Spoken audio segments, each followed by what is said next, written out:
So you may have seen that recently the National Ignition Facility at Lawrence Livermore National Laboratories announced that they had achieved break-even in fusion. And they did, at least in some sense. But before you get too excited, let me explain why that's not what they're in the news trying to make it look like. They're trying to make it look like this is, an indicator that we're right on the cusp of practical fusion for actual energy generation. And the reason that's not the case is, well, there's really two reasons. One is it's pulsed fusion. So the National Ignition Facility is designed as a fusion test facility to explore what happens under very extreme conditions for very short periods of time, but it is inherently incapable of sustaining fusion over any meaningful time scale that you would need to actually generate electrical power, or really generate thermal power to generate electrical power. And because the National Ignition Facility and Lawrence Livermore in general has three priorities in order, which are defense, i.e. nuclear weapons, energy, which is what they're hyping right now, and general science. And so it's a breakthrough for all three, but it's really mostly means that they have achieved a new level of success in conducting basic fusion experiments, and the data they can gather will greatly aid fusion reactors that can operate continuously and can actually generate power. But that sort of fusion they do at NIF is based on the idea of, they have to load a pellet one at a time and then shoot lasers at that pellet and it'll fuse.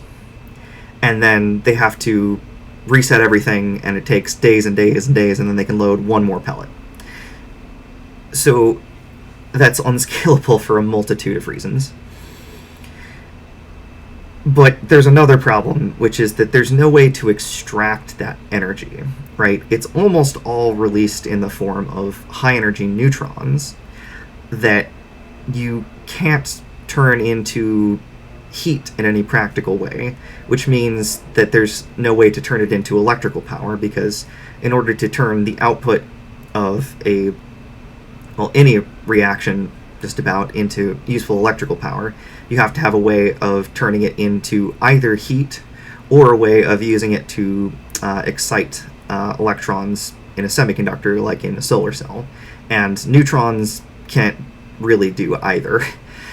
And so in order to get useful power out of that, you would have to have a way of, first of all, making it so that a lot more of the power was released in the form of alpha particles and protons that actually do interact with something that they could heat up. But also, you'd need a way of loading the pellets much more rapidly. And so then, what did they really achieve? Well, even that is a little bit subtle, because when they say they got more power out than they put in, well, technically they didn't get any power out, right? All that energy just dissipated out through the chamber walls of the test chamber.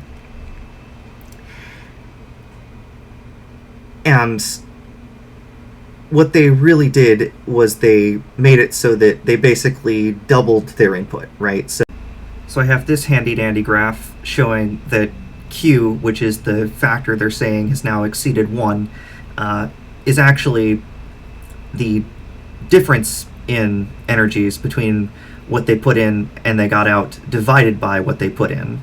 So technically you're always getting more out than you put in, because the energy that you put in doesn't magically disappear, but it's not recoverable because none of the energy is recoverable. It's all just to test the fusion physics, not to actually extract any energy that can be turned into electrical power.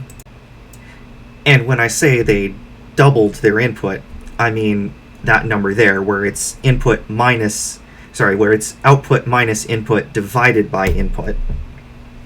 And so in that sense, it's actually better than it sounds, right? They said they got, 50% more than they put in, so it's, in some sense, they actually got, 2.5 times what they put in. And so they're saying they put in 2 megajoules and got out 3 megajoules. In some sense, they actually put in 2 megajoules and they got out 5 megajoules because the initial energy doesn't just disappear. But what that means is you can imagine, like, if they shut off the lasers, but could somehow, well, the lasers all are pulsed, so they automatically shut off. But if you could imagine if they could keep feeding more fuel in somehow, which they can't, they have to reset the whole experiment. But if they could, then that, 3 megajoules of energy, right, releases 3 megajoules, then 2 out of those 3 megajoules could be used to activate another fusion pellet, and the remaining 1 megajoule could be extracted to make electrical power, if you could make electrical power out of any of the energy that came out of the fusion reaction.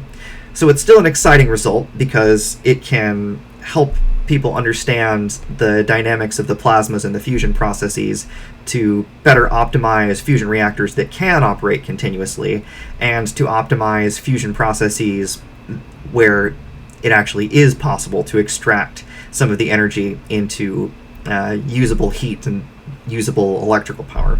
So do be excited, just not too excited, and got to read between the lines a little bit. Still cool though.